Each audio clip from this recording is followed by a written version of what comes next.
Bienvenue dans un voyage culinaire fascinant à travers le temps. Aujourd'hui, nous allons explorer l'histoire surprenante de la nourriture en seulement 5 minutes. Préparez-vous à découvrir des origines inattendues et des anecdotes savoureuses sur les plats que nous connaissons et aimons aujourd'hui. Commençons par le pain, l'aliment de base par excellence. Saviez-vous que les premières traces de pain remontent à plus de 1400 ans? Les archéologues ont découvert des restes de pain plat dans le désert de Jordanie, bien avant l'invention de l'agriculture. C'est fascinant de penser que nos ancêtres préhistoriques mangeaient déjà une forme de pain. Passons maintenant à un ingrédient omniprésent dans nos cuisines, le sel. Son histoire est toute aussi ancienne que celle du pain. Les premières preuves de l'extraction du sel datent d'environ 600 ans avant JC. En Chine, le sel était tellement précieux qu'il était utilisé comme monnaie dans certaines civilisations anciennes. D'ailleurs, le mot salaire vient du latin salarium, qui signifie ration de sel. Parlons maintenant d'un aliment plus controversé, le foie gras.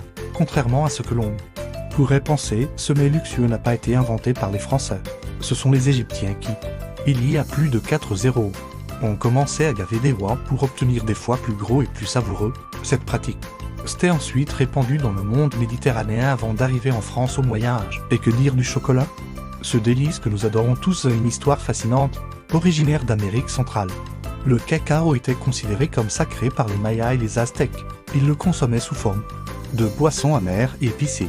Bien loin de nos tablettes sucrées actuelles, ce n'est qu'au XVIe siècle que le chocolat a été introduit en Europe, où il a été transformé en la friandise que nous connaissons aujourd'hui. Passons à un plat emblématique italien, les pâtes. Contrairement à la croyance populaire, Marco Polo n'a pas rapporté les pâtes de Chine.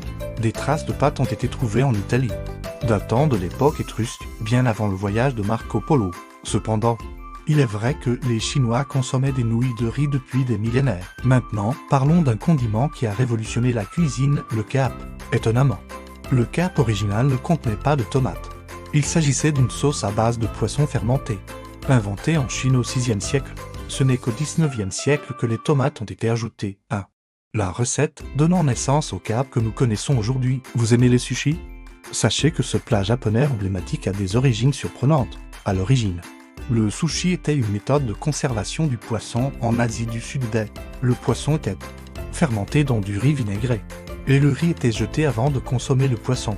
Ce n'est que bien plus tard que les Japonais ont commencé à manger le riz avec le poisson, créant ainsi le sushi moderne. Terminons notre voyage culinaire avec un dessert apprécié dans le monde entier, la crème glacée. Bien que l'on pense souvent que la crème glacée est une invention moderne, ses origines remontent à l'Antiquité. Les empereurs chinois dégustaient déjà des desserts glacés. Il y a plus de 3000 ans, ces premières glaces étaient faites de lait, de riz et de neige. En conclusion, l'histoire de la nourriture est remplie de surprises et de rebondissements. Des ingrédients que nous considérons comme ordinaires aujourd'hui ont souvent des origines anciennes et fascinantes. La prochaine fois que vous dégusterez votre plat préféré, prenez un moment pour réfléchir à son histoire riche et complexe. N'oubliez pas que la cuisine continue d'évoluer. Qui sait quelle nouvelle tradition culinaire nous créerons pour les générations futures? Une chose est sûre, l'histoire de la nourriture est loin d'être terminée. Like, share et subscribe tout infinitum lol.